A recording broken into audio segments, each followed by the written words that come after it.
Coming up on this episode, we talk Lewis Hamilton. He has confirmed he is leaving Mercedes after the 2024 season, after a day of rumours and speculation.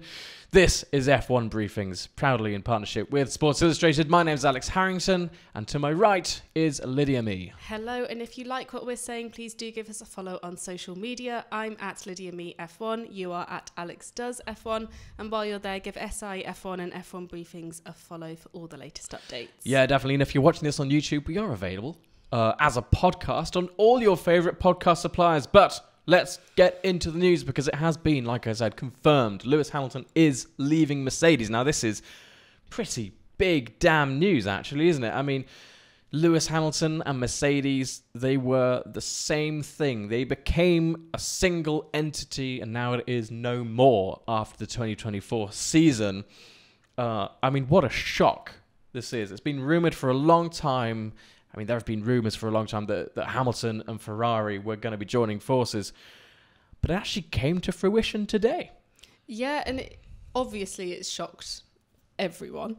But what I find strange is that we've had this news, which has obviously been very surprising, but then the 2024 season's going to start and he's going to be in the Mercedes, and we've got to now wait a full year for this to actually happen, and it just seems like very odd timing. And I know we're going to get into maybe like the reasons behind that, but it just seems like very odd timing, and I feel I have had time to process the information a bit more than earlier, and I'm still shocked, but it is making a bit more sense in some areas. It's a huge move, but he only, he's 39. He's got to make a decision if he's going to do it or not, and this is probably where he's going to end his career. So, yeah. Sorry to break that to you. No, that's right. That's right. They released the official confirmation only about 10 minutes ago. This is what Hamilton had to say, finally, after breaking silence after so long. I've had an amazing 11 years with this team, and I'm so proud of what we have achieved together.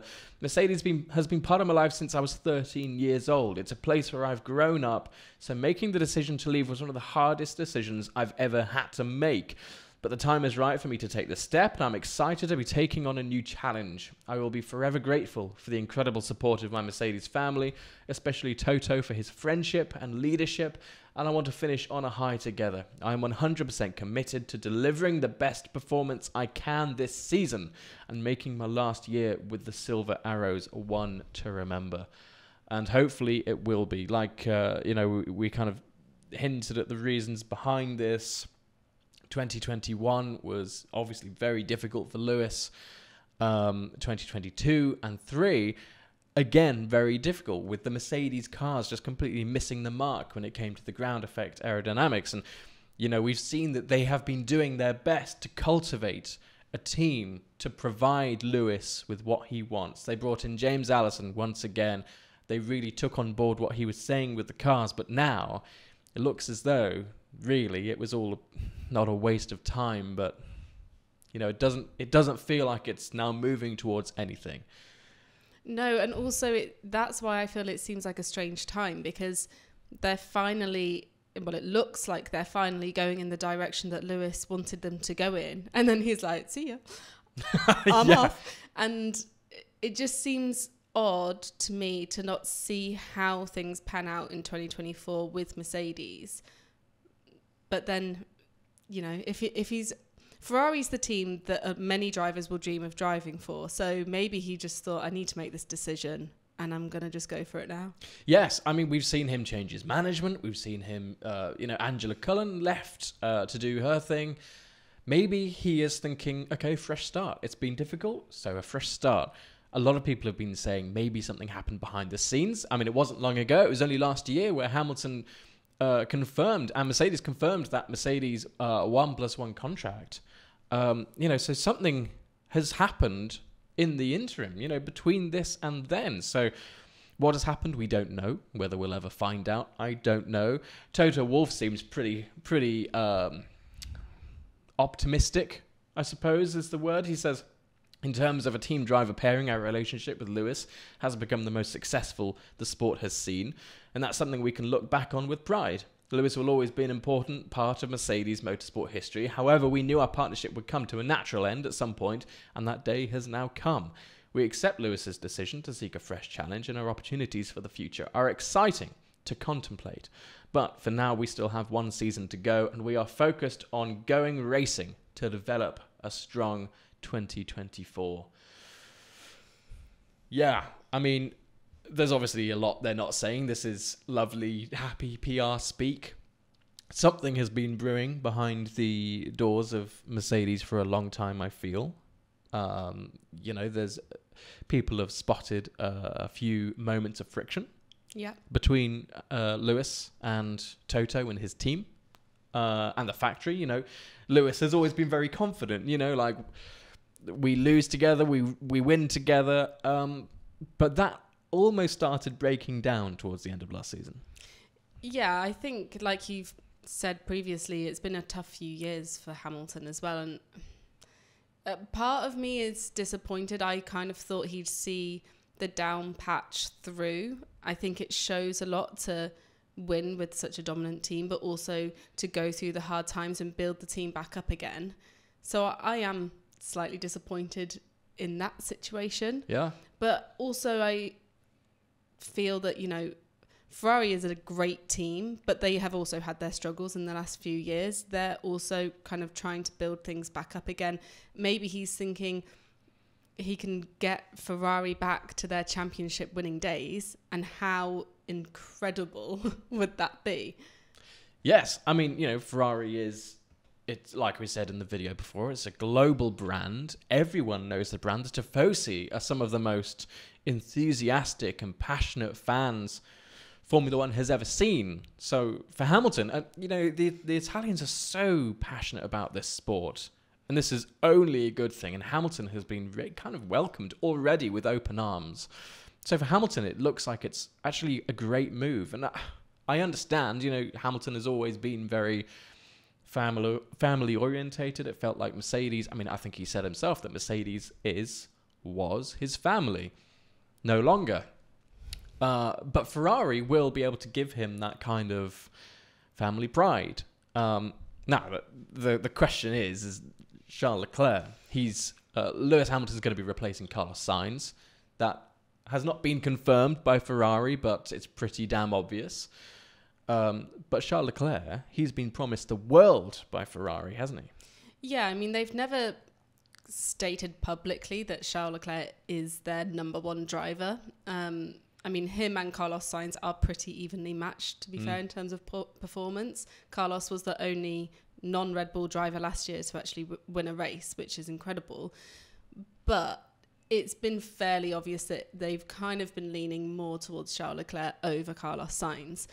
So he's kind of been going through his own career journey and kind of building himself up to be a number one driver on a team. But then you bring in the big dog, a 7-time world champion. He's not going to be signing up to be a second driver, is he? So that is surely going to put a shift in Charles's career. Yeah. And mindset as well. It depends how he takes it. I think you can go with it with George Russell's approach, and he has kind of thrown himself in to learn as much as he possibly can from Lewis. Yeah, I mean... But it just depends how you look at it. You've got to be positive, otherwise he's going to shoot himself in the foot. It can go one of two ways, can't it? Charles has been promised by Ferrari. They said they'd build the car around him. They said that Charles and Fred Vasseur, Ferrari team principal, they have such a good relationship. But so does him and Lewis Hamilton. I've almost said Liam Lawson. Lewis Hamilton.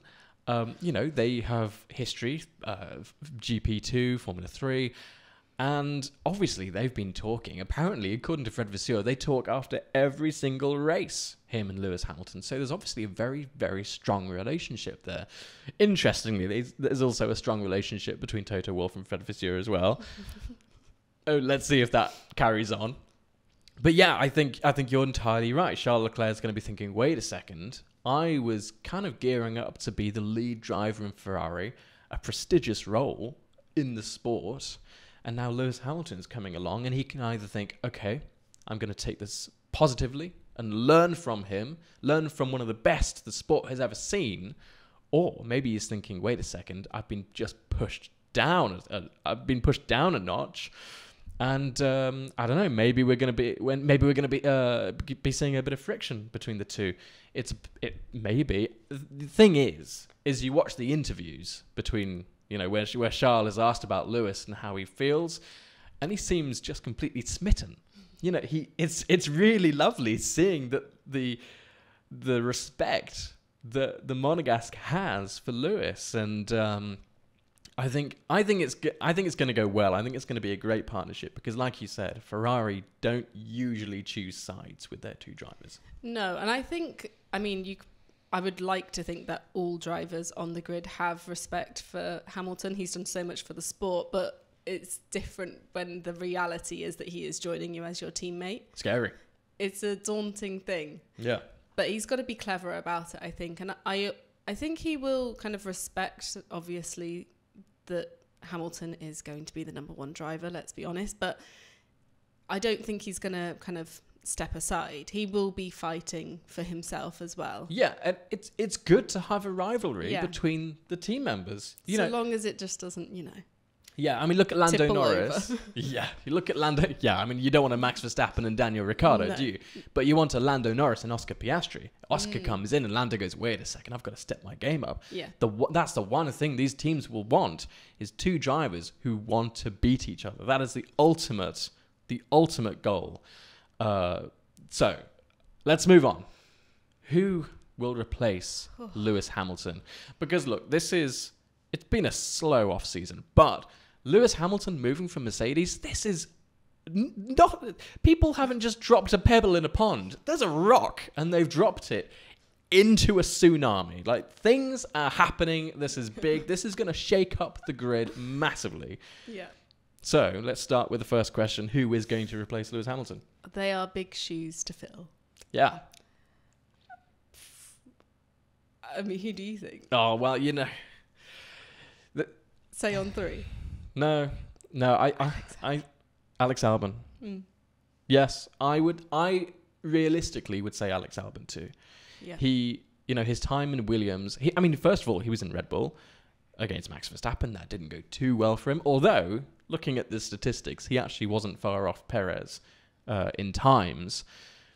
But I do think his time at Williams has matured him as a driver. He's thinking not just as a driver, but he's thinking about the bigger picture, the strategy, the team as a whole, how he can help and be not just a driver, but an active part of the team. And, we've seen Williams. They've grown massively in just the last year with James Vowles in charge.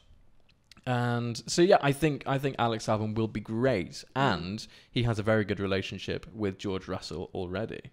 Very similar age groups. They karted together. They already have that partnership. But if we're thinking not so realistically, Fernando Alonso. I honestly think that would be amazing. Mm-hmm. Because... Mm-hmm. Did you hear that? That was sassy. Damn. Because Hamilton and Alonso have had their fair share of rivalries. I don't know. I mean, it was only 5 minutes ago he said, you know what, me and Lewis after F1, we're not going to be friends. We don't have anything in common. And at that point I was like, oh, he's still thinking along that line of a bit of rivalry going on. I know Aston Martin and Mercedes were in and out, but they kind of were at the same level of performance last season. But you don't really think of that rivalry as still being strong. But actually, there's a fire burning in Alonso's heart. And yes, that rivalry can still happen if he's at Aston Martin, and that relationship seems to be working really, really well for him. But there's something in me. Maybe I'm just pining for some more drama. It's the drive to survive in you, isn't it? Yeah, it is a little bit. Because imagine, so Lewis leaves Mercedes, goes to Ferrari.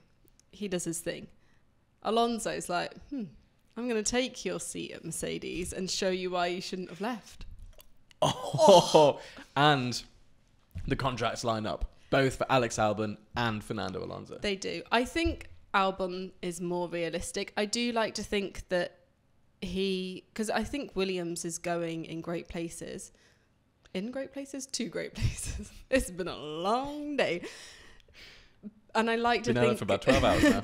I like to think that Albon would kind of grow with the team and, That's what really I wanted. establish himself. But you can't say if an opportunity came along at Mercedes that is a tough one to pass. Yeah, you can't say no to Mercedes. Yeah. It's like one of the top 3 biggest teams ever. Exactly. So I think he would be my favourite. I think that is the most likely one to happen. Esteban Ocon. Yeah. He's he's still managed by Toto Wolff. He is technically on loan to Alpine. Yeah, I mean, it's rumoured that he is not liking his time at Alpine. Who would? I mean, the whole team just looks like it's completely dishevelled right now. It's up in the air. Have they even got a team principal anymore? I don't know what's going on. We've had so many movements in Alpine. I just don't know. It's just an interim, isn't it? I like their cars, though. The cars are great. The A110s, that is not the F1 cars. But his contract ends at end of 2024 as well. So the problem is that we're going into 2024. We've got now 12 drivers with contracts ending, because we know what's happening with Lewis, we know what's happening with Charles. So then there's like 12 possibilities. Yeah. One thing that people aren't really talking too much about is, well, what about Sainz? Could he not do a swap? Yes, and he go could to do. Mercedes? He could do. He'll want to be staying in F1, obviously. But I think, looking at the rumours and looking at kind of the chatter behind the scenes, he's obviously looking for a seat in Audi, currently steak medium rare.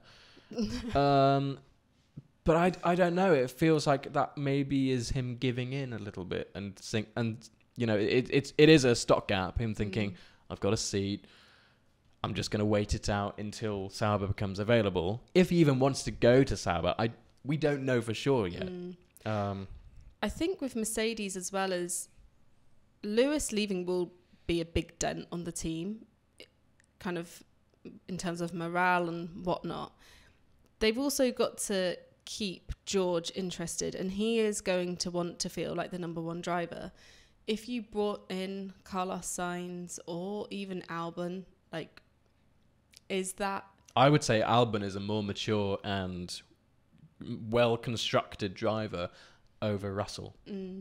That's the thing. They've got to... I think they'll want to protect George a bit. They've got to be diplomatic. Obviously, they're going to do what's best for the team, but I do think they'll be dramatic. Having said that, dramatic? Did I say dramatic? You did. I meant diplomatic. It's been, like I said, happening. It's been a long day. We've literally been doing this for about 12 hours now. But having said that, I don't think they're going to bring in a junior or reserve driver.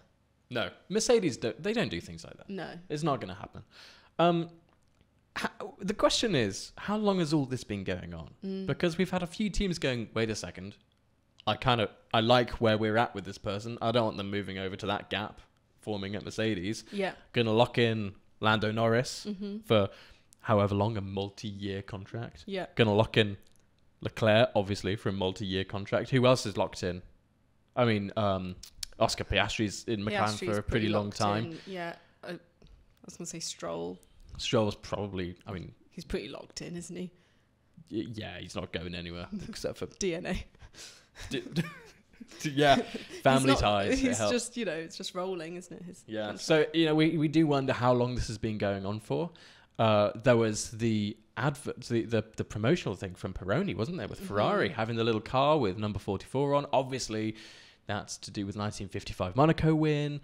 But was it an Easter egg? Did they know all that time ago? Maybe. Why it makes sense. It's so random. It is random. It is. It is.